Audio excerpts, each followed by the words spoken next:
Children Bible classes. Very good. మీరు చెప్పండి. Okay, childrens Bible classes. Okay, CBCD. VBS అంటే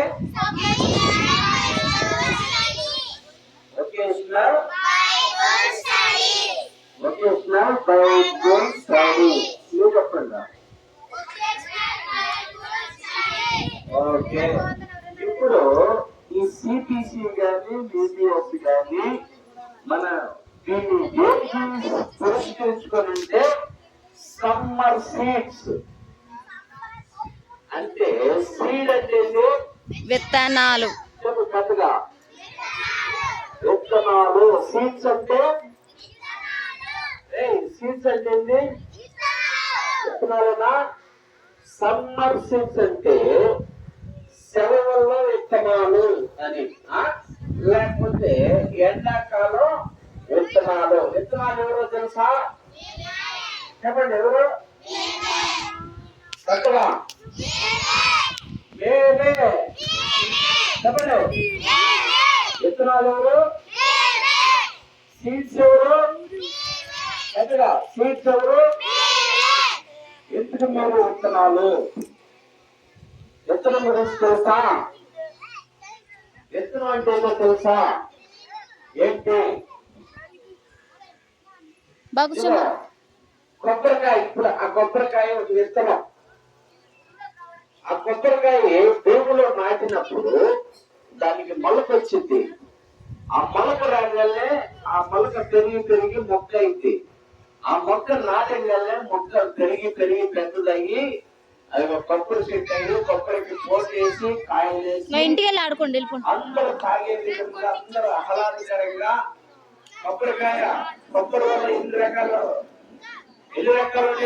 అవసరం. కొబ్బరి వల్ల కొబ్బరి నీళ్ళు తాగొచ్చు, కొబ్బరి తినొచ్చు, కొబ్బరి లవ్ చేసుకోవచ్చు, కొబ్బరి ముద్దలు చేసుకోవచ్చు, కొబ్బరి కూర మాంసం వేసుకోవచ్చు, కొబ్బరి చేపల కూర వేసుకోవచ్చు, కొబ్బరి అన్నిట్లో వేసుకోవచ్చు. పలావ్ కూడా, బిర్యానీలో కూడా వేసుకోవచ్చు కదా. కొబ్బరిలో ఎంత ఉపయోగం ఉందో కొబ్బరితో నూనె కూడా వేస్తారు. ఈ నూనె తలక పెట్టుకుంటే వేడి కూడా తగ్గిపోతుంది. కొబ్బరికాయలు ఎంత ఉపయోగాలు ఉన్నాయి. అలానే విత్తనాలు ప్రతి ఒక్కరు, మీలో ఉన్న ప్రతి ఒక్కరు కూడా ఒక విత్తనం. మీరు పెరిగి పెద్దవారయ్యి ఏం చేస్తారు? ఈ సిబిసిలో, ఈ ఈపీఎస్ లో విన్నటువంటి మాటలో ఇప్పుడు మీరందరూ కంటెస్ట్ వాక్యాలు చెప్తారు కదా. చెప్పారా లేదా? గట్టిగా లేదా? Very good. మరొకసారి చెప్పారా లేదా? కంటెస్ట్ వాక్యాలు ఎలా అయితే గుర్తుపెట్టుకున్నారో ఈ కంటెస్ట్ వాక్యాలు బహుగా గుర్తుపెట్టుకొని బైబుల్ మొత్తం మీరు చదివి గుర్తుపెట్టుకొని మీరు పెద్దోళ్ళయి మీరు కూడా ఒకనాడు ప్రయోజకులైనాక మీ పిల్లలకి, మీ పిల్లలకి లేక మీ ప్రాంతంలో ఉన్న పిల్లలకు కూడా మీరు ఈ రీతిలో తెలియపరుస్తారనే ఈ సిబిసి. చెప్పు హల్లెలూయా. పెద్దగా అవునా? ఇది మీకోసమే. చిన్నతనం నుండే మీరు ఈ యొక్క బైబుల్ పాఠాలు నేర్చుకోవాలా. ఏం నేర్చుకోవాలా?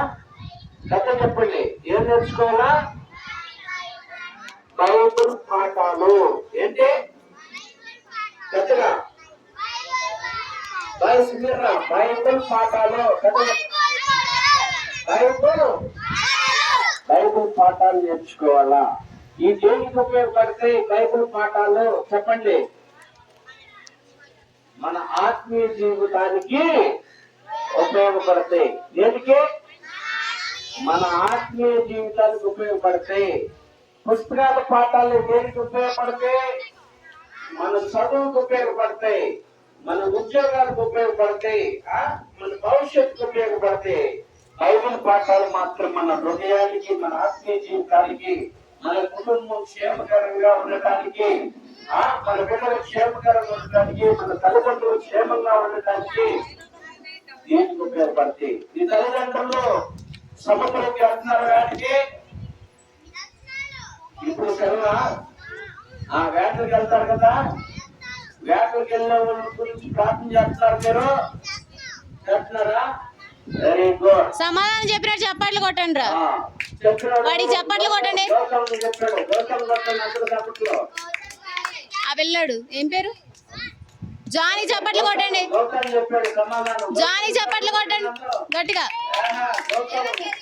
జాన్ పాస్టర్ గారు. John John John John John John Gautam.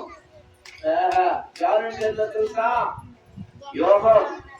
Right, మంచిది. కనుక మీరందరూ కూడా యేసయ్యని నమ్మాలా, యేసయ్య సన్నిధికి వెళ్ళాలా, యేసయ్యను ఆరాధించాలా, యేసయ్యను గణపరచాలా, యేసయ్యను మహిమపరచాలా. యేసయ్యని గణపరిస్తే, యేసయ్యని ఆరాధిస్తే యేసయ్య ఏం చేస్తాడు తెలుసా?